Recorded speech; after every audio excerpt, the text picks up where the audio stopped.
दोस्तों, जय हिंद दोस्तों। मैं अजय शर्मा आप सभी का अपने YouTube चैनल पर स्वागत करता हूं। आज हम आरआरबी एनटीपीसी एग्ज़ाम 2025 जो कि 12th लेवल का आपका अगस्त में होना, उसके कुछ महत्वपूर्ण प्रश्न आज हम देखेंगे। तो चलिए शुरू करते हैं। पहला प्रश्न, भारत में होम रूल लीग आंदोलन की शुरुआत किसने की थी और इसके समानांतर दूसरी लीग का नेतृत्व किसने किया था? तो इसका सही उत्तर हो जाएगा बाल गंगाधर तिलक और एनी बेसेंट ने इस लीग की शुरुआत की थी। बाल गंगाधर तिलक ने 1916 में पुणे में इसकी शुरुआत की थी।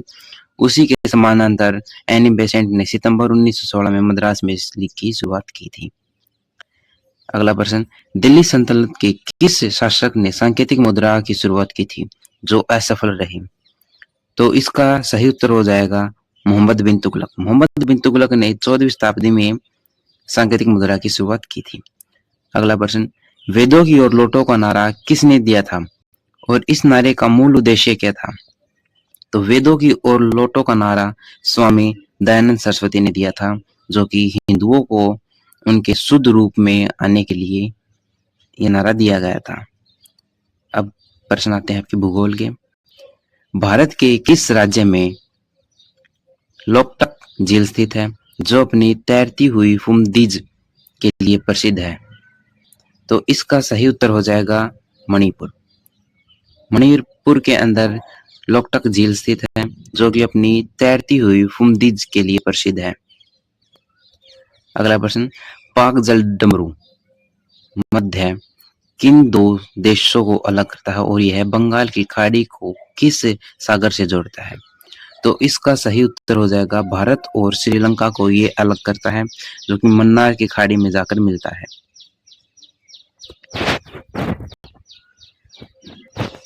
अगला प्रश्न, दोआब शब्द का क्या अर्थ है और भारत में ऐसा कौन सा प्रसिद्ध दोआब क्षेत्र है जो अपनी उपजाऊ भूमि के लिए जाना जाता है?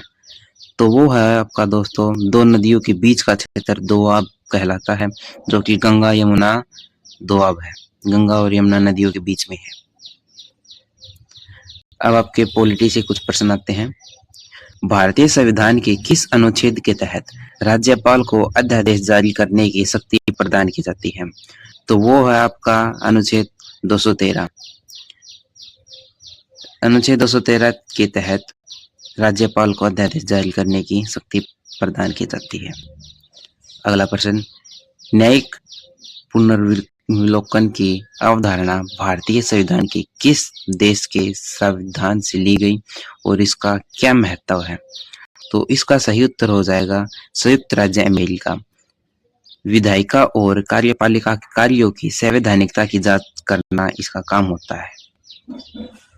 अगला प्रश्न, भारत में लोकपाल और लोकायुक्त की नियुक्ति किस उद्देश्य से की जाती है और ये किस प्रकार की संस्था है?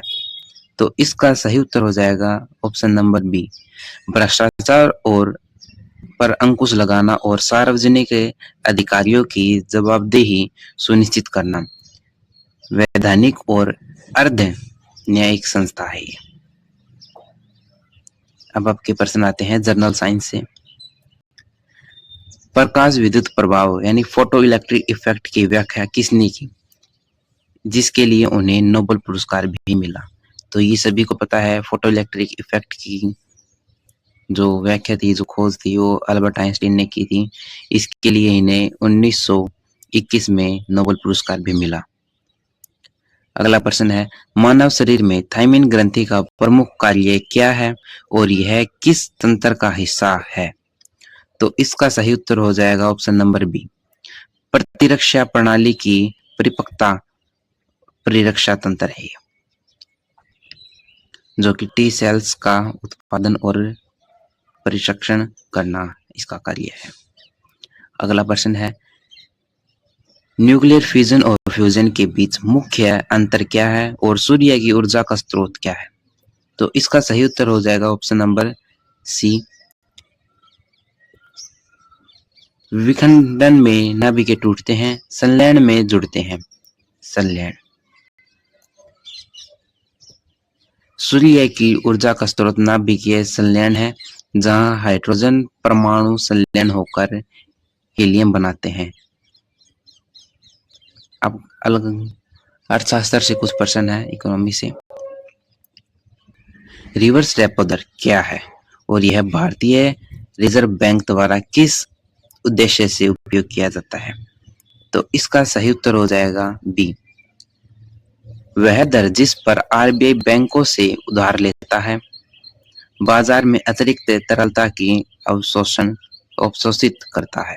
यानी कि इसका मतलब क्या हुआ, रिवर्स रेपो दर वह ब्याज दर है जिस पर भारतीय रिजर्व बैंक वाणिज्यिक बैंकों से धन उधार लेता है।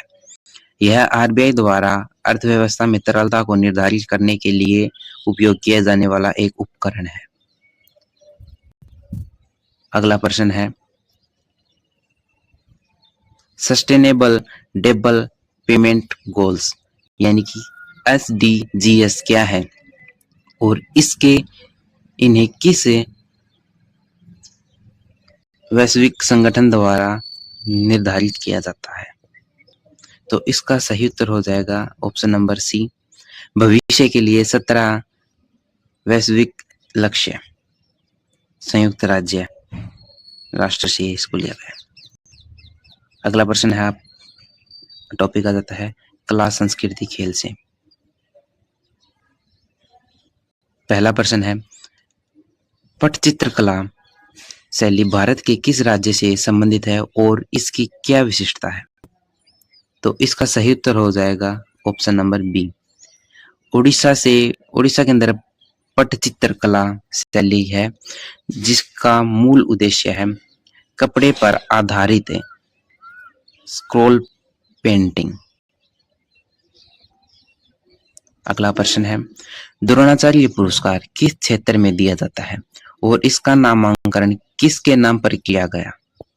तो जो द्रोणाचार्य पुरस्कार है ये ऑप्शन नंबर बी आपका सही हो जाएगा, जो कि खेल कोचिंग में उत्कृष्ट प्रदर्शन के लिए दिया जाता है, जो कि महाभारत के गुरु द्रोणाचार्य के नाम पर इसको रखा गया है। तो आपके इतने ही प्रश्न थे जो मैं आपके लिए ला पाया। चैनल को सब्सक्राइब करिए, कमेंट करिए, वीडियो पे लाइक करिए। अगर वीडियो में कुछ त्रुटि लगी तो कमेंट बॉक्स में ज़रूर बताइएगा, मैं उन्हें सुधारने की पूरी कोशिश